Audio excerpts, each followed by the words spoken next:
Hey, guys. Welcome to the Snark Lounge. It's Sunday night, and that must mean you're here. And if you're not here, how you listening to me? Guys, we got a good show tonight. We're going to bring on some guests. Tonight, we are going to be discussing things I like about China. You remember last week we talked about things we didn't like about China, so we're bringing it full circle. Tonight's things we like about China. Because, of course, living in China can be more invigorating than a Coca-Cola and a high colonic. So I'm going to go ahead and bring some of our guests in. We have Roman. Hey, what's up, guys? How you doing, man? Pretty good. Just hanging in there. I'm doing pretty good. So nice. Good to Roman hear. Roman, why don't you tell everyone a little bit about you? All right. Long story short, I like slow walks on the beach. I like listening to... No, I'm kidding. My name is Roman. I'm from New York City, from Brooklyn. I live in Wenzhou, China, in Zhejiang province. And I came out here about 2017, on and off. Started living full-time 2018. I play drums in a band. I'm a photographer. I currently teach English, unfortunately. And then, yeah, I like to skateboard. That's pretty much it. That's my life in a bubble. Nice. Or nutshell, whichever. Yep. And I saw your cat was running around behind you a little bit ago there. So, yeah, we'll get her back, I'm sure. She'll come visit. Oh, yeah. Fellow cat lover, of course. And we're also going to bring my wife. And now my wife, she seems to have strong arms. So we'll bring that in just a little bit. I also want to welcome to the stream the man, the myth, the legend. It's Alex. Oh, no, I didn't know you were on this. Great. Yes.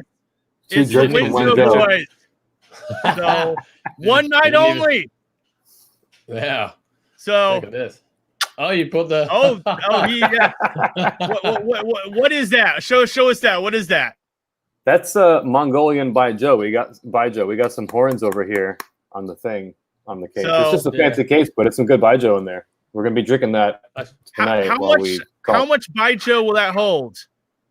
Not very much. Not enough is the correct answer. I think I've got the bottle that goes inside it somewhere up here. Oh, you've got the matching one? Yeah, I have.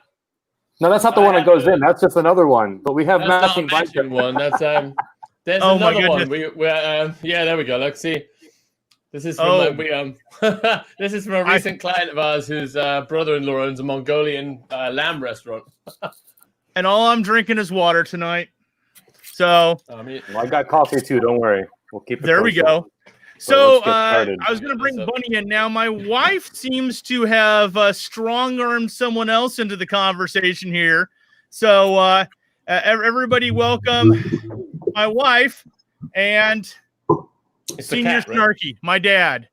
Nice. It's a family affair. All the way to us from Hong Kong. Soldier. Wait, well, pleasure. Where did my little wife go? So... Why is your little wife here? There she is. What's up? She's hiding in the background. So hi. So all right. So I'm watching you, okay? I'm watching you. Like she's always watching. Are you not going to sit down with us today, Bunny? It rhymes. She's going to sit down. So, all right. So, Dad, where are you coming from today? I'm in Hong Kong. I've been in Hong Kong for a while now. I'm still here. Still there. So and still here. So, Dad's been in Hong Kong for a little while. When did we move to Hong Kong, Dad? 1991. 1991. It was a Thursday, you remember. Yeah, I think it was a Thursday. It was a Thursday. So yeah, so I've been here about 28 years. There we go. Wow. So awesome. So Bunny will probably sit down, or maybe not. She may just be floating around. Well, today, guys, let's say we got a couple of comments here. So hello, everyone. So Daja, how? Nice. So Uncle Foreigner's in the house. So get out, Brooklyn. That's where we're from. Hell yeah. What's up? Representing Bed-Stuy, Brooklyn. Uncle Foreigner surprised me because he identified my comic style immediately from my influence watching or reading Mad magazines as a child. So, yep. Tonight, Let me Snarky read. is a really big shoe. True story. So, guys, we're talking about things we like about China. Says we can always talk about the negative, but it's much more fun to talk about the positive. So, we're going to start talking about my favorite thing in China, food delivery. Food delivery. So, Yeah. Alex, tell us about that food delivery. What are you thinking about that? Food delivery is great. Like literally any time of night, any time of day, you just hop on your phone. There's a million different apps, all offering a array of different discounts, and bam, you've got your food pretty fast. Usually, sometimes you get the occasional like hiccup where somebody's driven around with a pizza a bit too fast and cornered a bit too hard, and it's stuck on the inside of the box. But generally, it's all right. It's pretty good. You can literally get anything you want. And the best part about it is you can literally get anything delivered. And if the shop itself doesn't do delivery, you can just go and pay this guy. We have this service called the Running Man service, and you can just pay him and say, go to this shop, collect this, go get me a coffee from Starbucks, go there, do that, and then come back here, and he'll just do it. It's fantastic. Nice. Fantastic service. Living the dream. Speaking of pizza delivery, tonight I had one of my favorite pies delivered. Home slice, classic. Home slice pizza, baby. Although it should be representing Joe's from Brooklyn. That is some serious good food right there. So, although I did have a better pie in this summer or last winter in Italy, but Roman, tell us about that food delivery. What are you thinking about that as far as things you like about China? Well, I'm from New York City, so I thought we had the food delivery game on lock because at like 2 a.m, you can be floating in space and boom, you have a sandwich, you have a beer delivered to your door. And then I came to China and realized they have pretty much solidified and made the best delivery options possible. It is much more thorough here, much easier, way too many apps for it. Plus, as Alex mentioned, you have the convenient, like the delivery guides. You can get anything. I stayed over my girlfriend's last night, and I was able to have my boxers, socks, and a toothbrush delivered to my girlfriend's because I forgot them at home. So, real convenient delivery. You had boxers delivered. Interesting. So, Bunny, do they have any sort of food delivery in Hong Kong at all? Yeah, but I never did it before. I don't know. Because what I understand in Hong Kong, the delivery fee is actually not cheap. Plus, you have a minimum spending before you can actually get them delivered for you. I mean through the apps, they have the delivery. But you can also call a particular a cha chan tank, a particular restaurant, and then they actually will deliver you to home. But only the guys from that restaurant. This is not a delivery form. There you go. Everybody knows it's available, but no one's ever used it because we're so technologically advanced. We're behind China in food delivery, or as we like to call it, the tow main truck. People prefer to go down and get it.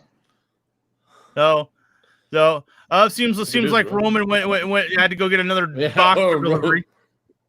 So when he said boxer, I assume he meant the dog boxer, right? Yeah, I guess it jogged his memory, and he realized he needed to put some on, so he was. Quickly.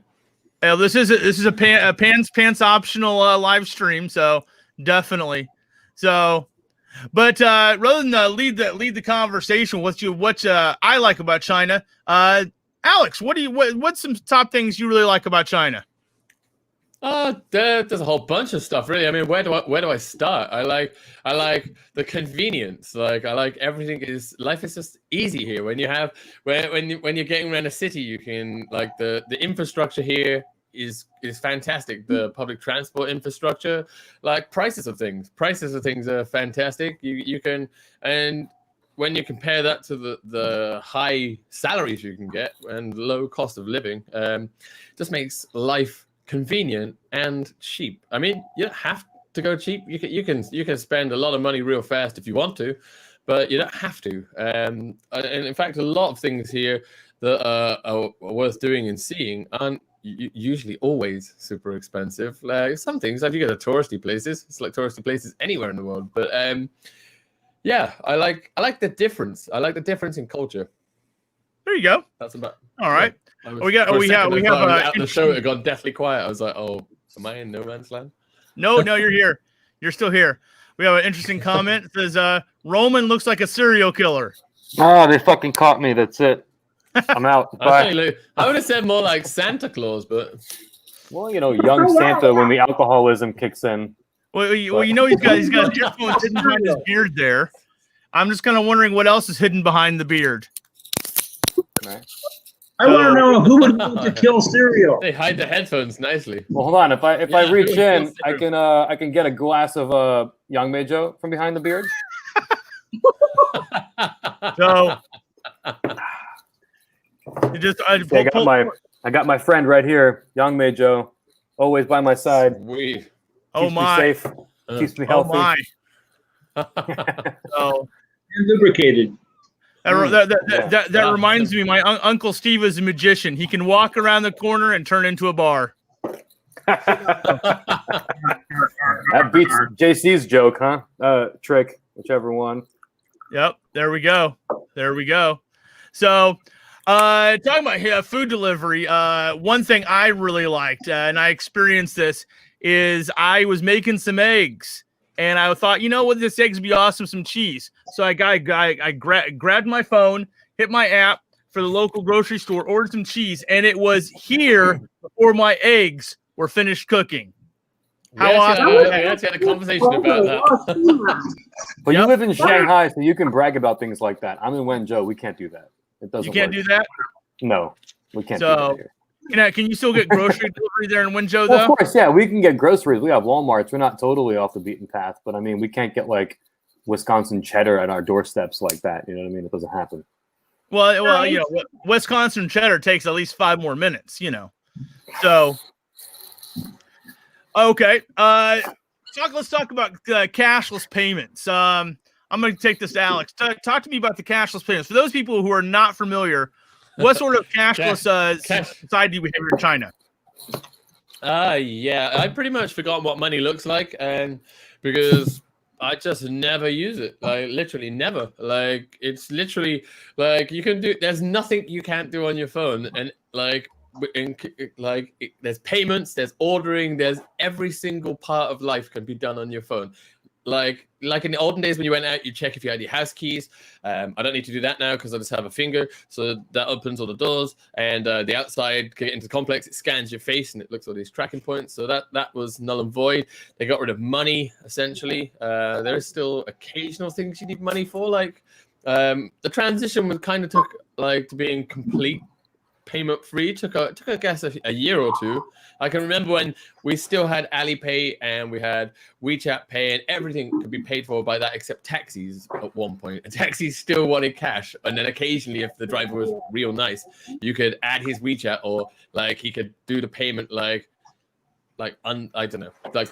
It wasn't common. And then I think that was the last thing, in fact, that was to go was the taxis. And now pretty much everywhere, even beggars. Beggars turn up and they knock on the window of your car and you're like, no, Meo Ling Qian. And they're like, oh, no, here's my, ma. You get, like, oh, great. Right, now they've even got that. I can't even, my phone's got no battery. Oh, I've got a charger. Yeah, I experienced that as well, of course. I mean, the fruit lady, walking down the street, she's got a little QR code. You can pay for your apples and bananas with QR codes. Like you said, the beggars, they don't even want cash. They just want your WeChat QR code. Yeah. I'm told even the hookers use it. I haven't experienced that. But so you want to try it? I mean, it makes sense. It's a trick question. You want to try it? Where to work and try to accept like Alipay? No, thank you. Like I said, I haven't experienced that. First of all. I haven't experienced, but of course they take the QR codes ever. How Roman? What's your experience with those little with cashless payments here in China? It's pretty sweet. Before I moved to China, Venmo was becoming a pretty popular app in the States. So that's kind of a cashless way to transfer money between friends. You go out to dinner, you all, share the bill. So it's an easy way to send money back and forth. But it was never for commerce. It was just amongst friends. On tour as a band, we'd always use PayPal or Venmo has a QR code that they released. That was kind of cool. But then I came to China and it was like, whoa. Those guys are like, that's old age West, like old Wild West style payments. Alipay, WeChat Pay, it's so convenient. You scan everything, they scan you. You send money, receive money. And like you guys already covered, everybody uses it. Taxis, the most random little street vendor at 3 a.m, he's got, digital tech for payments. So you really do never need cash. It's very rare you ever need cash out here. It's quite convenient. Although I do miss having stacks of cash in my pocket. But besides so those that, of you, the virus actually put a kibosh on just a little touch, because like I bought a new iPhone 11. And it's all the face scanning stuff, and that you're like, this is great. This is the future here. Then it comes along, the virus comes along. You have to wear a face mask all the time, and you go to pay, and it's like, nah, don't recognize you. Nah, don't recognize you. Okay, put your password in. Oh crap! Can't even unlock your phone to get in. Like normally, you just hold your phone up, and boom, there it goes. Nope. Oh, I got to type my code in. So it's stepped back to like Nokia level then. There you go. I'll confess that during the virus, cash was king for me. I had a bunch of cash, and I just paid for everything with cash when I went to the little fruit shop and convenience store down the street from me. So for those of you who don't know, Roman runs a band here in, or I should say, is it? So, and we'll move along. So, in any case, so Bunny, talk to us about some cashless payments. I don't pay cash now. Well, like Alipay, WeChat, that sort of thing. Do we have that in Hong Kong now? We got Alipay and WeChat in Hong Kong, but it's not that popular because we have the Octopus, the card, which is contactless card, and now it's even convenient to pay by the credit card. Because in Hong Kong, I mostly pay by the Octopus, which is like a cash card, debit card, but it's for transport. You can go to any convenience store restaurant to pay for it. Or you can actually pay by the credit card. You don't have a sign on it. You just scan it, and then you pay the money. So it's just something like it's a physical, right? It's like this. It's and you pay all the money. Looks like a serious. Yeah. It's funny. I was talking to Marcus about WeChat, and I'm saying everybody's on WeChat. He says, no, this is Hong Kong. He said, they don't trust WeChat because it's Chinese. So Hong Kong is showing a lot of resistance. So will it ever be universal Alipay and WeChat in Hong Kong? I don't know. Yeah, I guess it depends because right now in Hong Kong, they already have a very well-established banking system. A lot of people already have a credit card. So basically, you don't have to take cash out. A lot of people just don't have cash out, which is different from China. Like applying a credit card is complicated. It's not easy. So that's why the connect to Alipay and connect to WeChat is more like a debit system instead of a credit system. But here we already have a well-established credit system. You get used to pay either by the credit card or the Octopus, which is like a top-up card as well. Yeah, I remember Octopus has actually been around for quite some time now. So, Roman, what do you got there? Who is that? Introduce your girlfriend there. That's Nugget. And she likes to attack my hand. Oh, she's. I saved her. Yeah, actually, that's the story. Alex was walking home. Well, you can tell it, Alex. Okay, so I was walking home from the bus because although I have cars, the bus is just way more convenient. And it was late at night, walking back from the bus, and I have I guess it's like a few hundred yards to walk across a big highway. I have to go under the highway. I was walking along. I found heard a meowing, and I was like, oh, maybe saw a little kitten that looked super undernourished and was meowing and obviously distressed by the side of the road. And I was like, I can't take it home. And I kind of walked on a little way, about 10, 20 yards, and I was like, no, I can't leave it. So I walked back. I was like, you can't leave an animal in distress. I walked back, picked it up. It was kind of covered in fleas and super, super thin. You could feel its ribs. And I carried it home, took it home, stick it in it. It caused a fuss with my wife had all her friends around. And sometimes in China, people are a little bit wary of animals. So it caused a bit of a stir. I kept it in a box and got it some water and some milk and some stuff. And I got Roman. I put out an SOS to Wenzhou. It's like, I need somebody to come and take this. It cannot stay here, but I will not put it back outside. Who can help me out? And Roman answered the call, turned up a short while later, and took the cat from there. And like, if you see the transformation from what she was when I found her, she fitted in the palm of my hand. Tiny, really skinny, undernourished, had terrible like fleas and stuff. And so now it's amazing. Nice. So I can tell Roman is really he's really happy with that cat. So that's one thing I do notice more about China is a lot of people are becoming a lot more of pet aficionados now. Whereas back when I was a kid in Hong Kong and then when you come into China, not so much with a lot of pets. So, but yeah. As far as let's move this on here. So, talking about other things we like about China, let's talk about the people. So, what do you like about people in China, Roman? First impressions were, I mean, everybody's pretty hospitable. Everybody's nice. Just in general, traveling around the world, it seems most of us have the same in common. We're all pretty open to meeting strangers and curious about stories, and food culture here is really strong. So everybody sits around a table, eats a good meal, has some drinks, and vibe out pretty nice. So I've had a great time here. In Wenzhou, it's maybe a little too hospitable sometimes. They will not back down from offering you drinks. So you have to kind of politely turn it down when you're getting too drunk. But being in China has been a real nice experience as a photographer, to photograph a new culture, meet new people, things like that, see the music scene that's out here and be part of like the heavy metal scene in China and the rock scene. You realize that no matter where you go in the world, we're all pretty much the same, just kind of a different flavor. So there you go. I fit quite nicely here. All the things I like are here to do. So yep. Speaking of which, we had a comment here. Who's your favorite rock band? Yeah, I saw that comment. That's a tough one.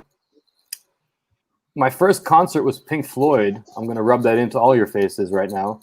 When I was 7 in '94 in Philadelphia, and that pretty much blew my mind. I've had long hair for most of my life since then. So Pink Floyd holds a special place, but also I'm a really big fan of Silverchair. If you guys remember those teens from Australia that came out in '95. And it's hard to pick a favorite now who I'm spinning, but I think Pink Floyd and Silverchair are kind of the top two, hold a special place for me. So there you go.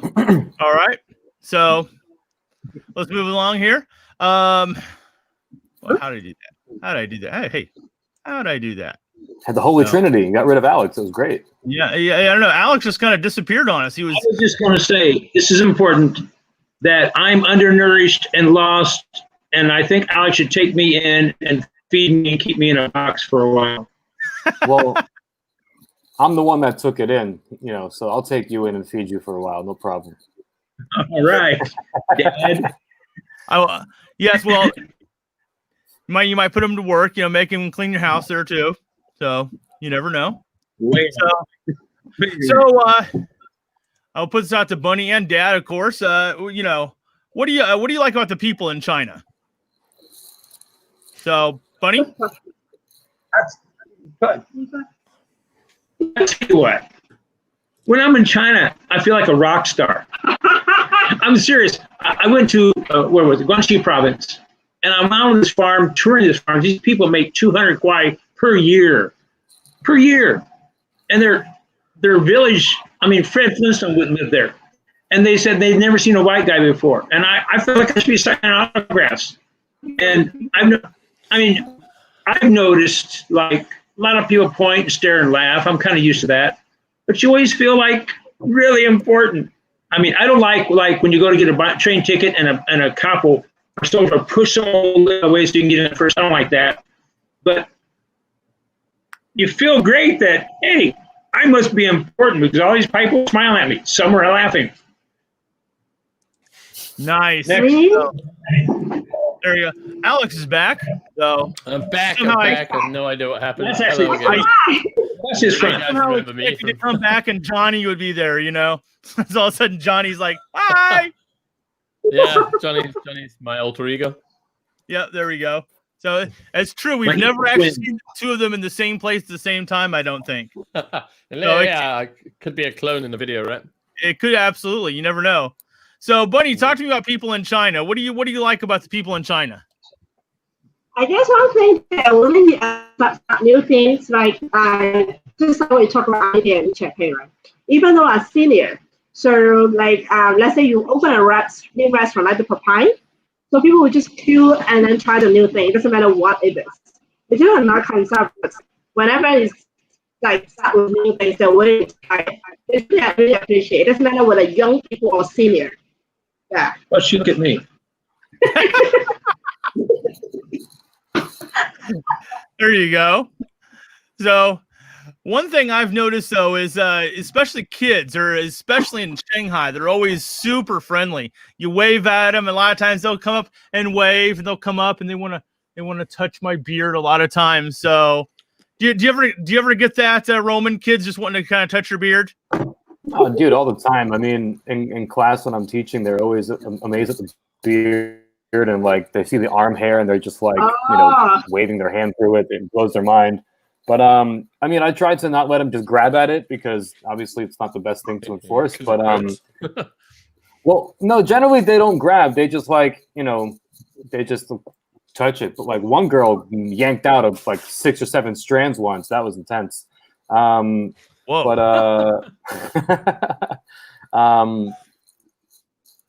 but yeah, they are very curious about the beard. And I get a lot of stares. I've had taxi drivers take selfies with me. Constantly getting selfies. Well, not so much anymore, but I've had my fair share of selfies with people that are just super pumped to see a bearded foreigner. So that's pretty cool. But yes, one thing I noticed, you don't really see a lot of people with beards in China, unless they're like of a certain age a lot of times. So yeah, even then, it takes them a while to get out there.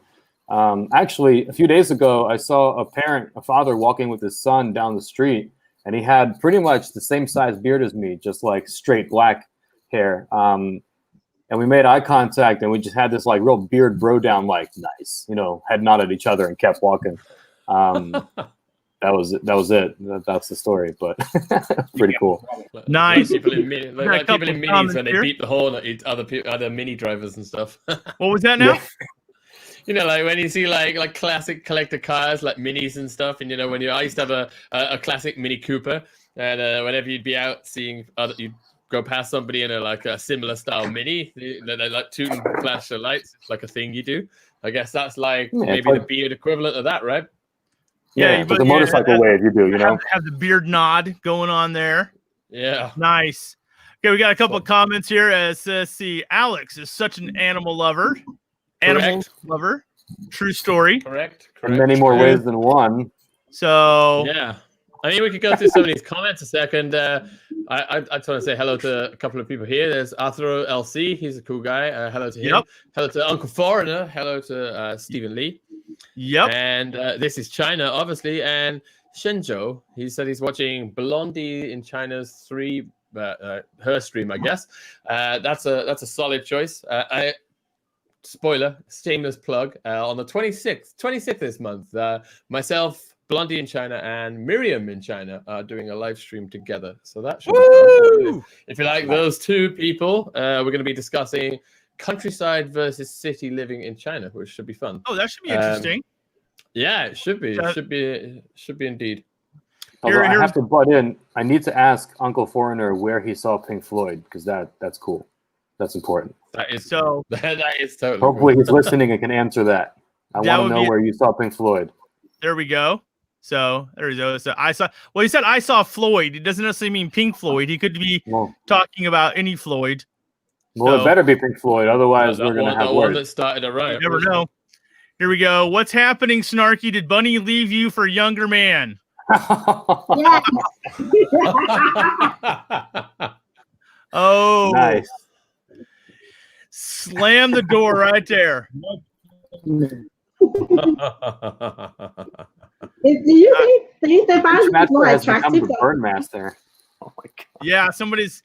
Yeah, I'm gonna have to get some flames put out that sick burn there. So get some hot cold water on that sick burn. So you're gonna get a knock on your door, buddy. What was that? You're gonna get a knock on your door, buddy. Yeah, He's in trouble. Could be. So the Good Life is saying they're friendly. Well, Chinese people are friendly because they want to practice their English with you. True story. I do get that a lot. As a matter of fact, a couple of years back, when my first times in Shanghai, I walked into a convenience store, a Family Mart. I was in a middle-aged lady behind the counter, Chinese lady. She looks up at me and she's like, "What you want, honey?" Just perfect English. It's like, wow, didn't see that coming. So that was kind of fun. So we have German Cinephile. So that band is fantastic. That's what I really think. By the way, which one's pink? So presumably talking about Pink Floyd. Of course, yeah. They're making a little reference I'm kind of pink. Could be that in the sun. To a lyric. That's a lyrical reference tonight from Pink Floyd. Very nice. There we go. So moving along here, of course, we're talking about the people. Another thing I really like about China is the food. I love the food. In Shanghai, we can get just about anything. So, Bunny, tell me about the food in China. What do you think? Delicious. Delicious. I guess the most important part is they have a lot more variety.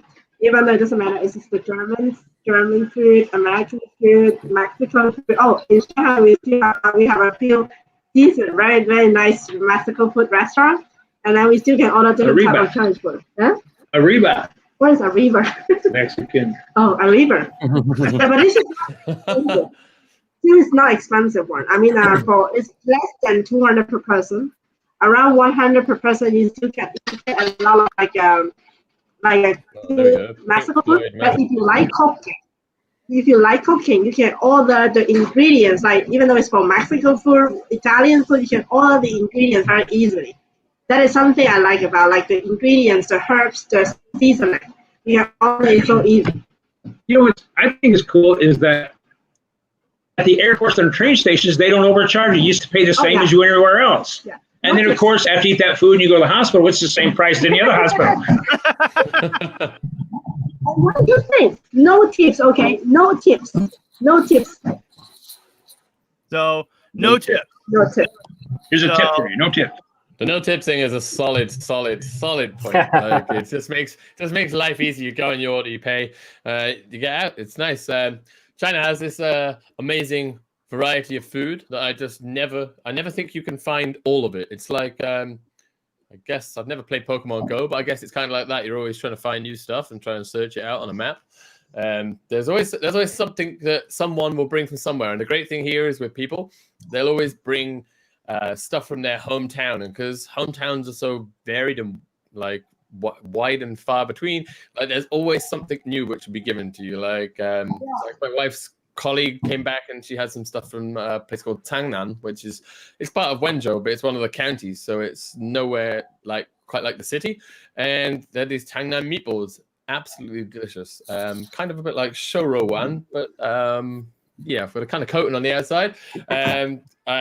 My favorite thing I've discovered in the last few years was Tran from Chengdu or Sichuan province. I've always loved like Sichuan hot pot, but then until I actually went to Chengdu, and I actually was there I met up with Austin, if you know Austin in China, everybody watching, we were with him, and he said you should go out for Tran. So went out for Tran, and it's amazing. It was just everything I love about hot pot, but way more convenient because it's all on sticks, and they have these fantastic like wall-to-wall areas of fridges that just have the sticks on, and you just go and grab it and get it, and you can just put it straight in. It's life is good. I was just saying there's not enough meats on sticks. I was just saying that. There's never enough meats on sticks. So street barbecue is used to be another firm favorite, and they kind of spoiled it a little bit.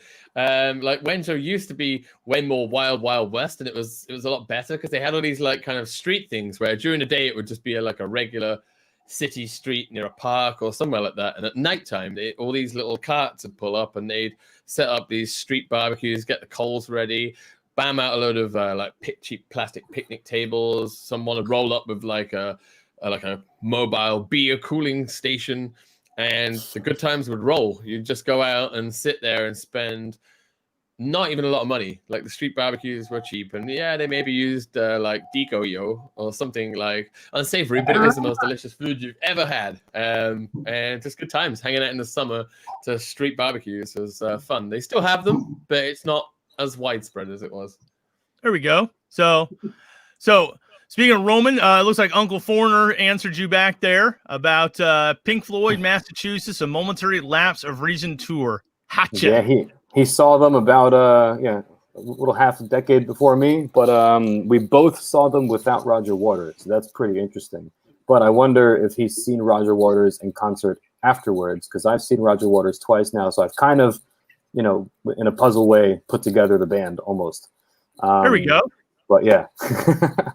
So well, as far as food in China, talk to me about the food in China. Well, my first time in China was 2017. I've been a vegetarian since 2015. Alex is already rolling his eyes. I can feel it. Alex rolling his eyes. Let's see. Yep, there's the eye roll. We got it. I like to call it logical vegetarian because when I travel, of course, I have to try foods from different cultures and countries and things that I'm doing, things that I'm visiting and exploring, and so I am adventurous to food. So my first time in China, I had pig brain, chicken feet, and some other weird stuff.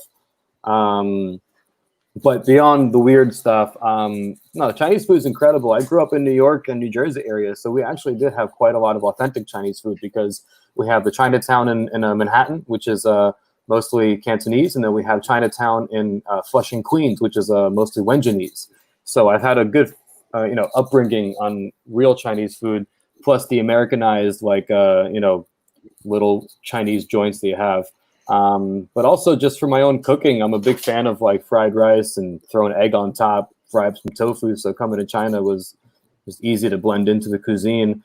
I think my favorite food, I don't know, it's hard to pick a favorite. I love steamed buns. If you have a good steamed bun, I'm all about it. Like I'll eat 6 or 8 of them for breakfast and have some soy milk with that. That's really good. But in Wenzhou, I'm not sure about Shanghai, we have these really amazing vegetarian restaurants. It's like 20 kwai, all you can eat vegetarian buffet. They have like 25 different kinds of dishes, like 4 kinds of tofu, 3 kinds of noodles, like 8 kinds of rice, like all kinds of veggies. It's amazing. So that's really great too. So I just saw pig brain, chicken feet from head to toe. Yeah, I got it all covered. But no, eating in China is an adventure. It's a lot of good food, and as a vegetarian, it's still easy. Lanzhou Lamian is always your safe bet. You walk in, you get some rice and noodles with some eggs and potatoes, some veggies thrown in the mix. It's always good. Wenzhou's Western food suffers a little bit. We have a buddy, Keith. He works with a great local joint called Takinki. They make really good brunch and a lot of good Western food. He also runs a really good coffee brand, Rockin' Beans. I'm going to do a shameless plug here on your channel. See my channel, the stuff we put up recently, the video I just put up was the coffee one was that me and Roman shot together, and the guy in that is Keith, the guy who has he makes the coffee.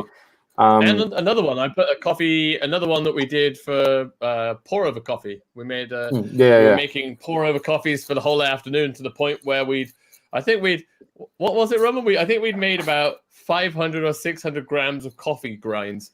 So we ended up sitting there while they showed us how to do a proper pour over coffee. And I think we went back to Roman's so charged up, it felt like I'd been living in Colombia. Beers weren't even touching the sides. So really pumping. We worked our way through a lot of coffee because we needed to get the shot.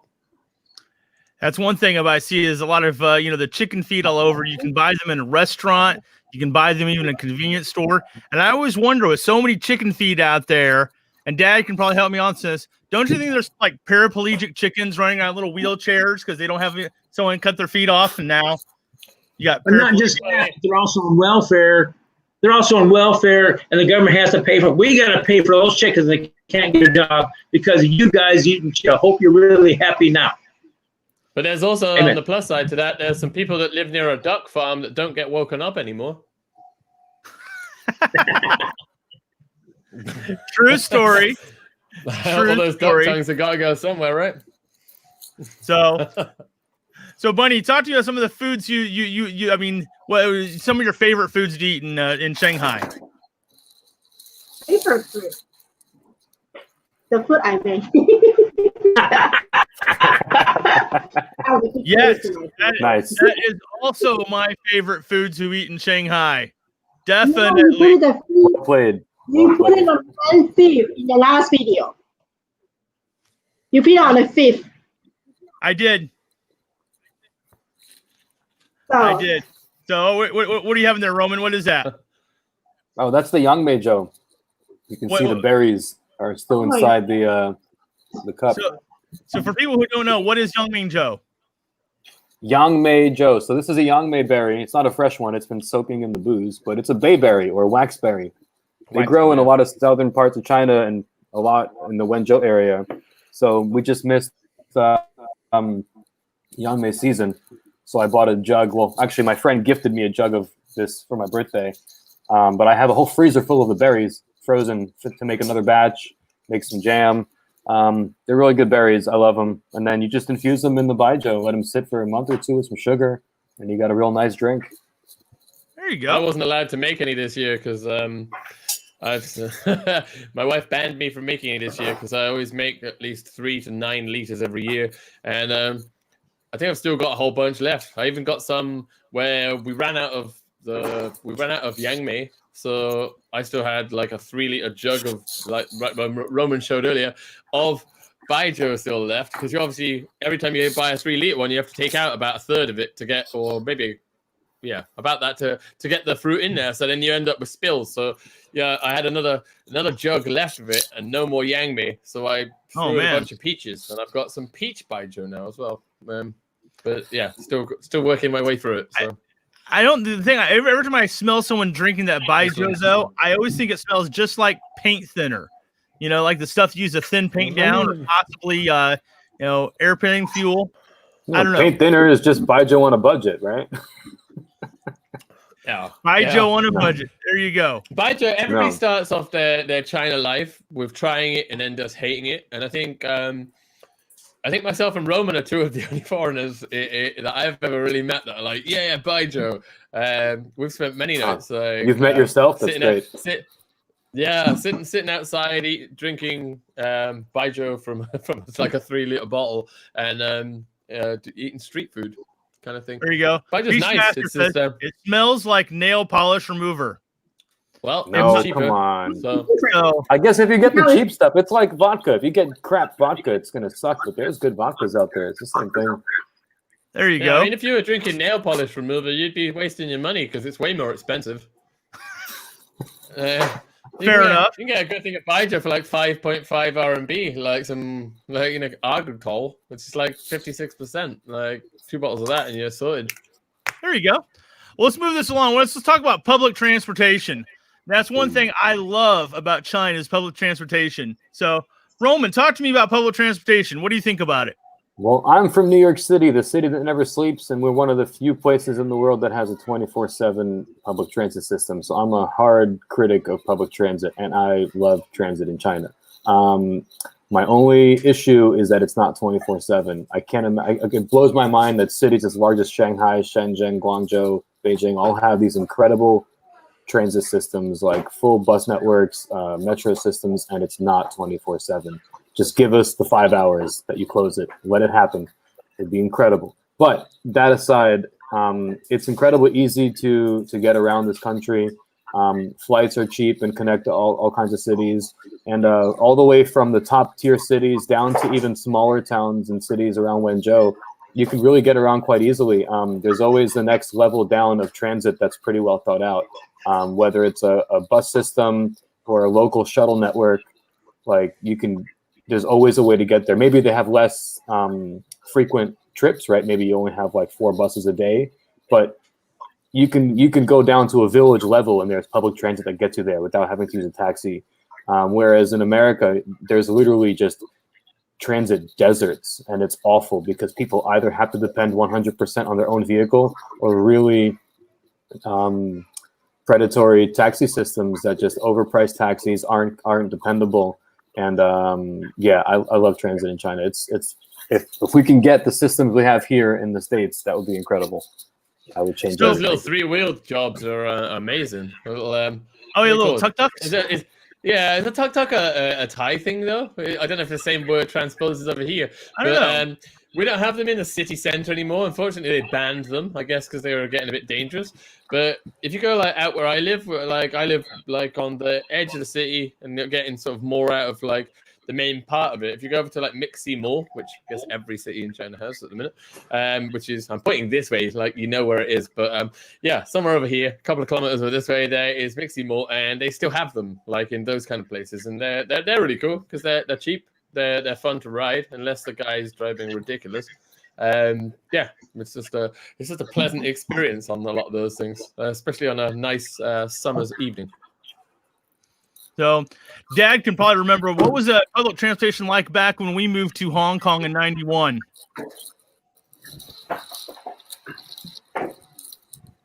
1991. Remember, there wasn't a whole lot of public transportation back then, or it was kind of different anyway. Yeah, no, I remember the town I lived in China. I didn't live in a big city, but a town. They had these motorcycle taxis everywhere. I call them mosquitoes because they always buzz around the bus stations, buzz around the buses. And those things, I've seen a lot of wrecks, and I never saw anybody walk away from one. And finally, the government banned them. You know what that means? Government bans mosquitoes. That means only people that have police friends are driving them. So that's half the people.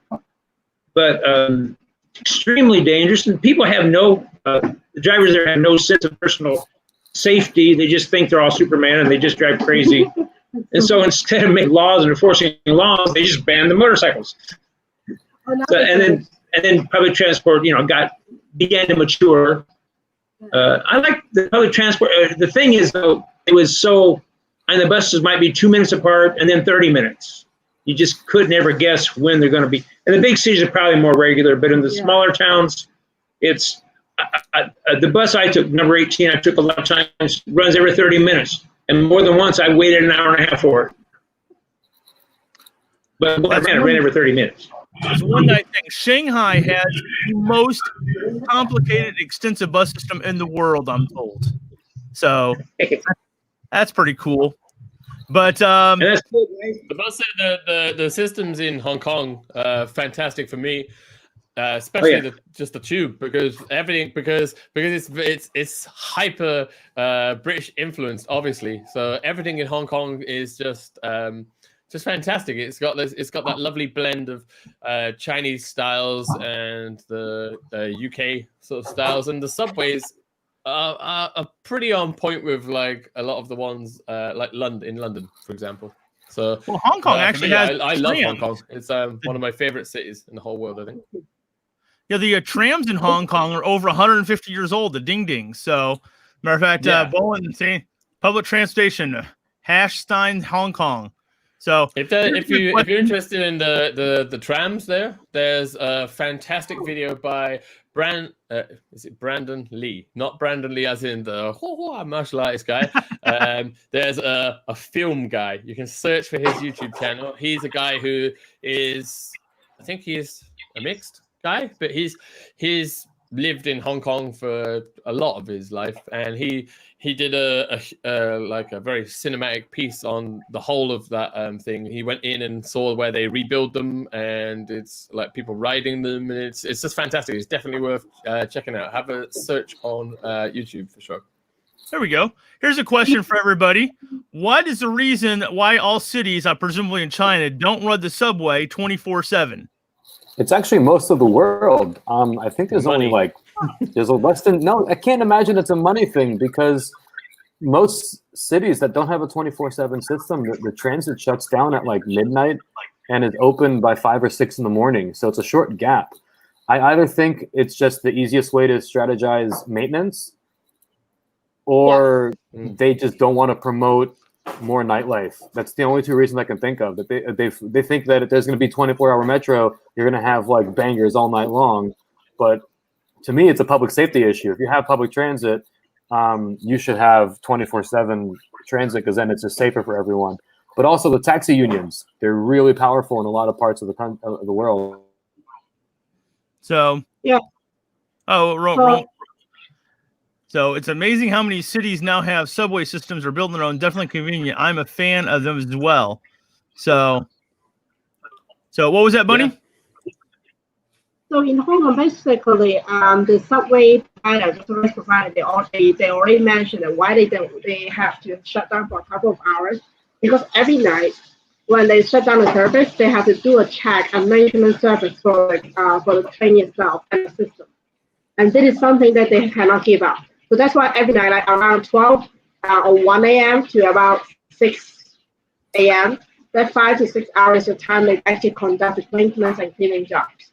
That is what happened in Hong Kong. So that's why they cannot run overnight. They will run overnight in the, let's say, Christmas Eve, New Year Eve, the night before Chinese New Year. This is the people coming out to celebrate. They will actually run overnight for particular dates. Okay. Irish Nation makes a good point. He says because Chinese people go to bed early. Yes, I was just going to bring that up. Not in our situation, okay? There's a lot of people that go to bed quite early. Here we because go. they get up insanely early. Wham, bam, thank I can you, go down in my complex out here. You can go down there at 5 o'clock in the morning. There's people there's a lot of nine-eyes out there, and they're all like, they got the music playing and they're dancing, doing their body slapping and walking backwards and stuff. There's people doing Tai Chi and stuff. Like that's usually when I'm getting in. Not that I go out a lot now. It's not like I go out a lot. Uncle Foreigner says, I'm going to eat the Calvo tuna, but I'm leaving both Snarky and Absolute channels running for the watch time reasons.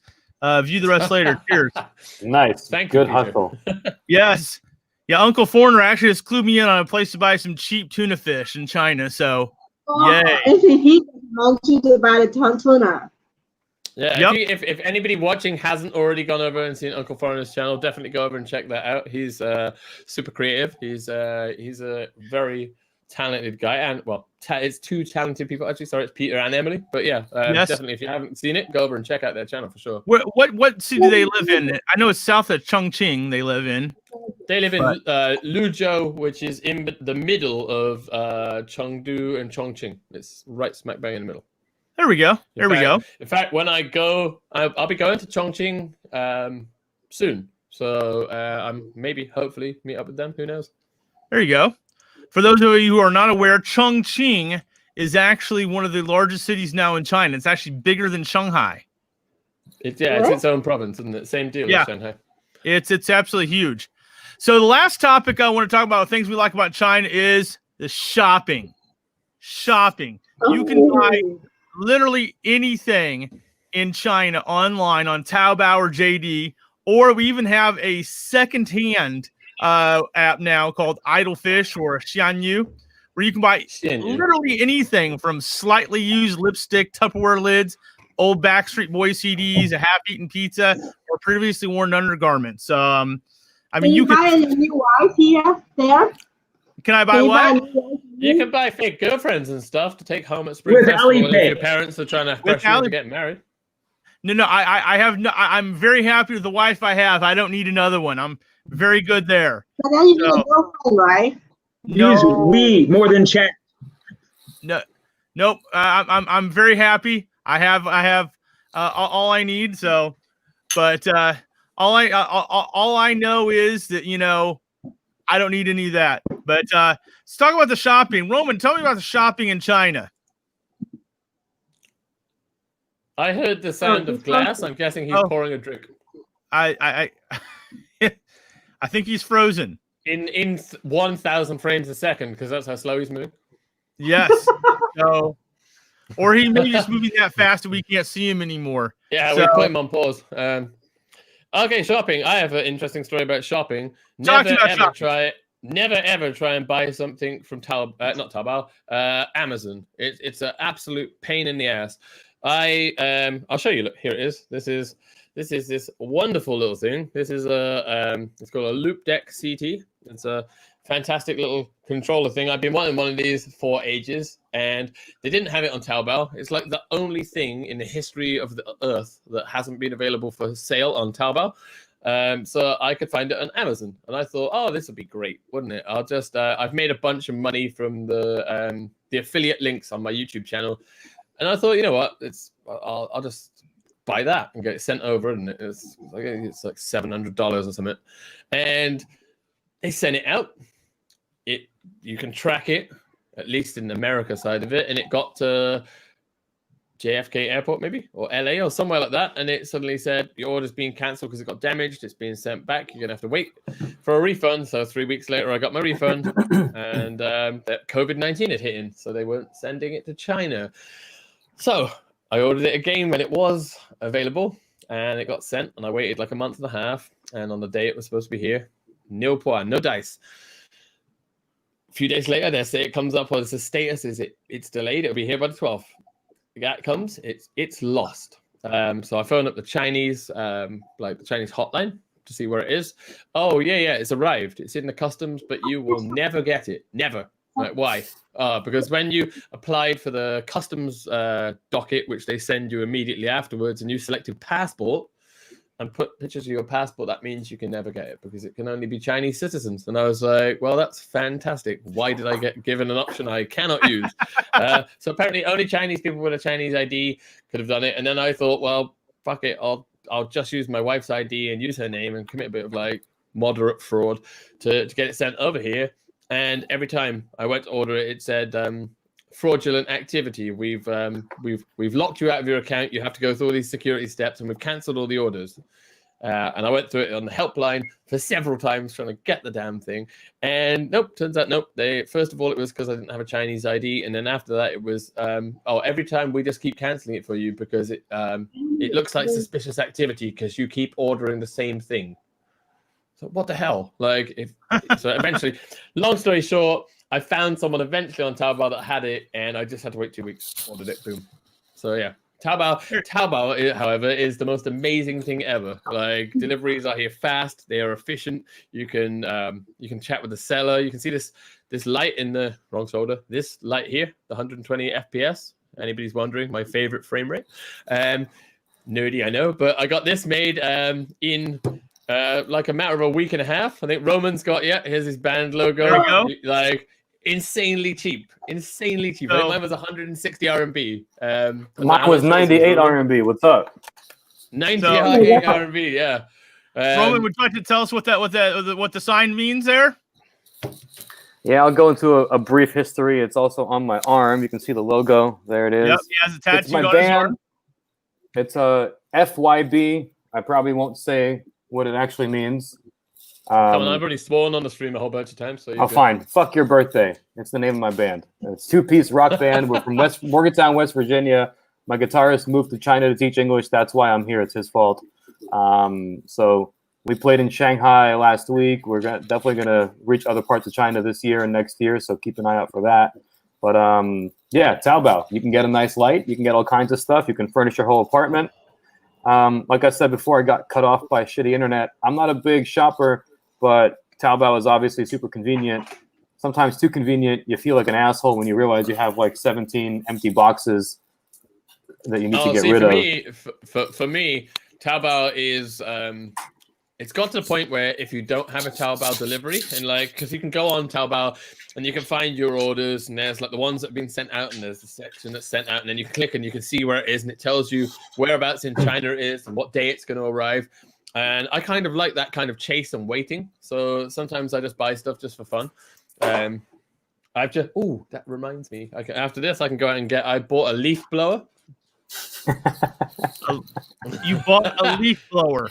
I bought a leaf blower because what are you going to use a leaf blower for in China? Because I'm just trying to shoot a scene that actually Roman here needs to help me with, which is going to be me being sucked into a mobile phone and then burst out somewhere in Chongqing for like a cool special effects type thing. And at the point where I'm going to everything will be green screened, everything will be kind of, it will look pretty cool if I can pull it off.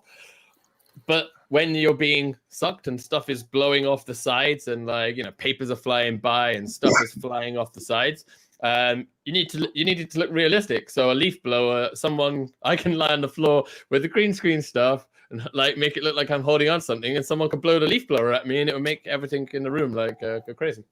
I thought it'd be one of those things where you kind of walk into the subway, it's like, hey, I got my leaf blower.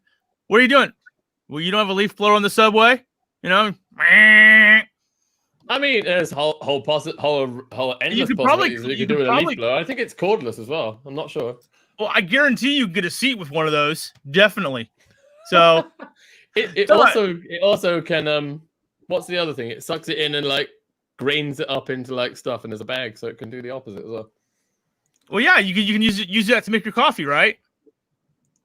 Either that or when the kids are me, just hoover up their toys. What was that, Dad? Offer that to the serial killer over there. There you go.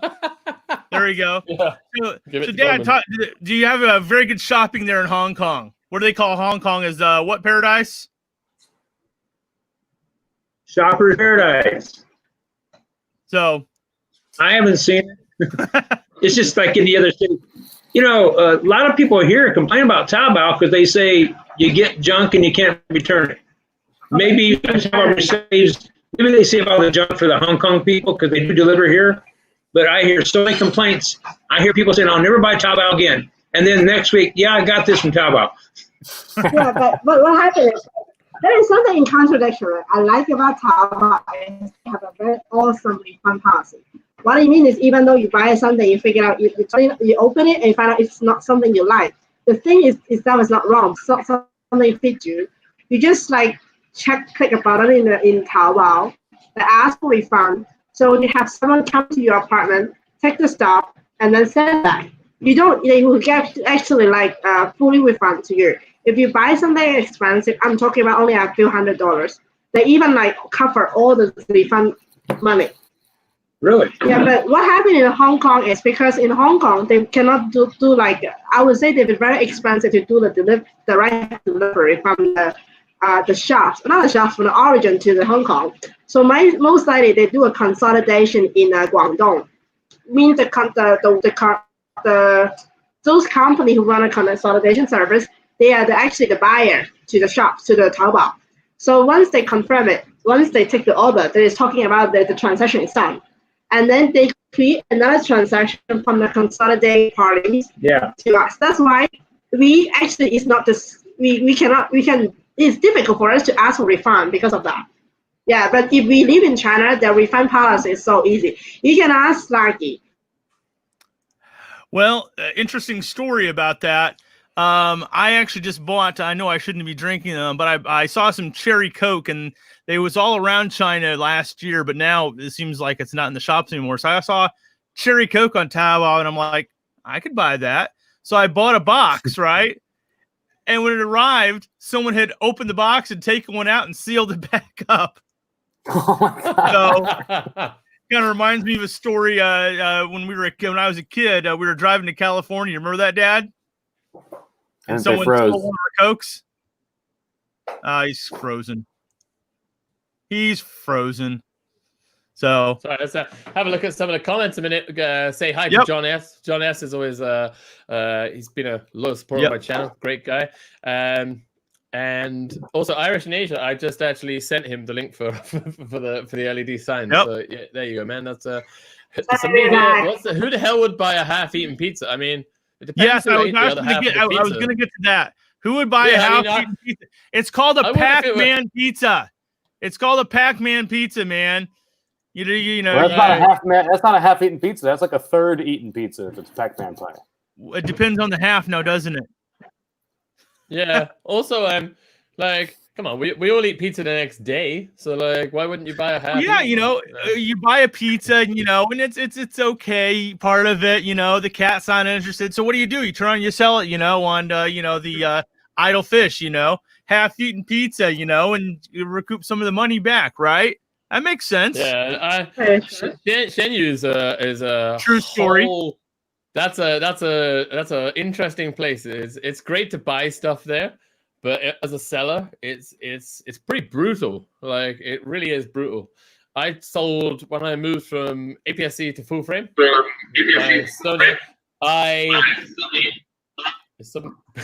Somebody got their speakers switched and I can hear my voice. Yeah, somebody's got their speakers on. Yeah, I can hear my voice. That's weird. Anyway, when I switched from APS-C to full frame, I sold my lenses. I wanted to sell my lenses as fast as possible so I could buy full frame lenses, and I sold them on there. And it's a wonderful thing as a seller because you are literally connected into like 1.3 billion people, and you get bites straight away. Within 5 minutes, I had hundreds of comments flooding in. But people are brutal. Like here's your asking price of say like 6,000, and they're like, how about 50 RMB?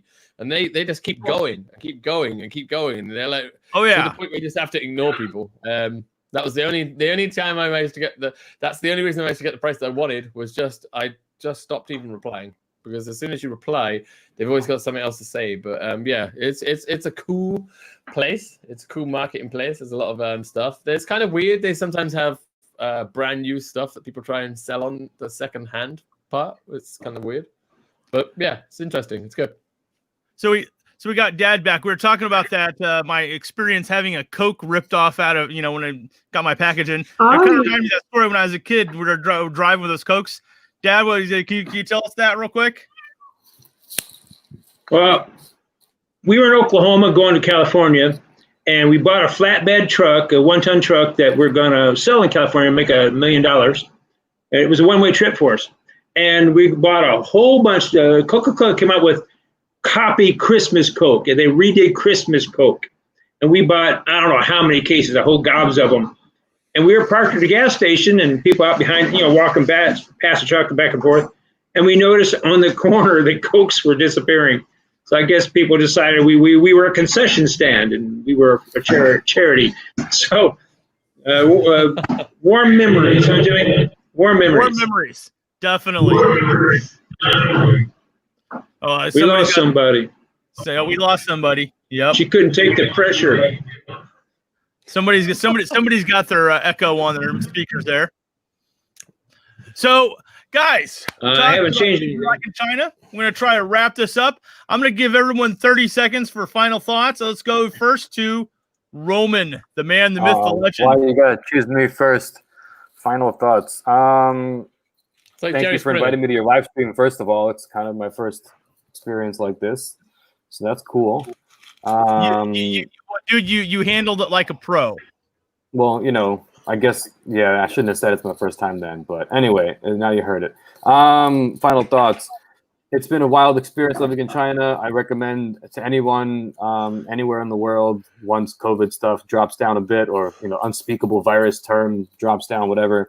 Get yourself out there, get out of your comfort zone, get out of the country you're based in, and spend an extended period of time somewhere in the world, wherever. Just it's always great to do that. So I'm grateful that I came out here just to play music, and now I'm currently living here, and it's changed my life. It's pretty cool. So yeah, travel, do cool things, make friends, live stream on social media or something. There you go. So Alex, final thoughts. You got 30 seconds, sir. It's been fun to live stream with Roman, even though I see him pretty much all the time. This is actually the last time I was on a live stream with Roman, I think, was on Facebook Live at 4:30 in the morning as we drove to time-lapse the sunrise from Chidu Island here. So yeah. We'd do that. That's good times. That was in the old Nissan. That was right. It's always fun. I always, like Roman said, illiterate people should always try. I think a lot of people, especially on my channel, there's a lot of people that have never visited China that have a lot of opinions on it. So I don't just deny anybody else's opinions, because everybody has different opinions, but I think everybody should try China. Like, that was my initial thought when I came to China was, I'll just go there. And if it's not any good, I can always come back. And I guess by the third day, I was like, yeah, this is it. I'm here. And 7 years later, still here. It's not a perfect country. I don't think anywhere is a perfect country, but it's for me, it's a lot better than back home in the UK.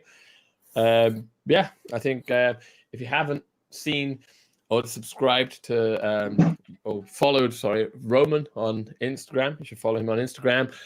Also, you can go over to my channel as well. At the minute, guys, I am trying to get a lot of people to follow me on WeChat channels. I put out QR code on my community tab, and you can go there and you can scan that and you can follow me because I realized that I'll never get the verified tick on Instagram, but to get the verified thing on this WeChat channel, so you needed 100 subscribers. I got 51 subscribers yesterday or the day before, whenever I posted it. So I just need another 49 or 48, I think it is, and that'll be great. Also, it'd just be fun because I don't have 10k subs at the minute, so I can't do the stories function, and the WeChat channel seems like the perfect thing to connect and shoot some BTS stuff and just fun little short form content and some photography stuff, and share that with everybody. So what a shill! What a shameless! What a shill! Yeah, self promotion is that was like an ad campaign. I helped shill for you as well, my friend. You were first before my own shilling. So, Bunny, Dad, 30 seconds. The final thoughts. You first. Okay, first of all, thanks for joining. I guess because a lot of things in China is well established for Chinese. Just like the WeChat Alipay, you most likely have to attach to a local bank account. When you come to China, find a friend and then go with him. He's more like your ATM, so he pays for you, he do all the thing for you, because he's attached to the local system. While as a foreigner, sometimes just as a guest, it's sometimes difficult. But then again, still enjoy the time in China. There's a lot of things. Just like if you go to a big country, there were a lot of variety. Just come here, not for 1 to 2 days, but try to spend a month here, try different area, try different things, and to experience a different type of life. I guess it's something everyone has to be trying. Amen. Hey, Lee, when I first came here in the early 90s, I would lead teams of people into Shenzhen, up to Guangzhou, and around a lot of big cities. And these teams, these people, most of them is first time in China, and there's two distinct categories. One guy, I don't like it. They don't do it right. We Americans do it different. This is how they do it. This is how we do it. Everything is wrong. The other guy is exciting. He's having fun. Isn't that cool how they do this? And isn't that great? Well, I've never seen that. And this guy's having fun. And this guy's having a miserable time at the same place. I guess it comes down to your attitude. Minded. And enjoy the adventure. Have some adventure in your soul. That's my, if I preach anymore, I'm going to ask for an offering. There we go. There you go. Austin, China's with us. Papa Snark. There we go. So Austin's coming on the tail end of the whole situation. He is literally coming in at the tail end. Definitely. Well, guys, I appreciate you guys joining us. Like anything else?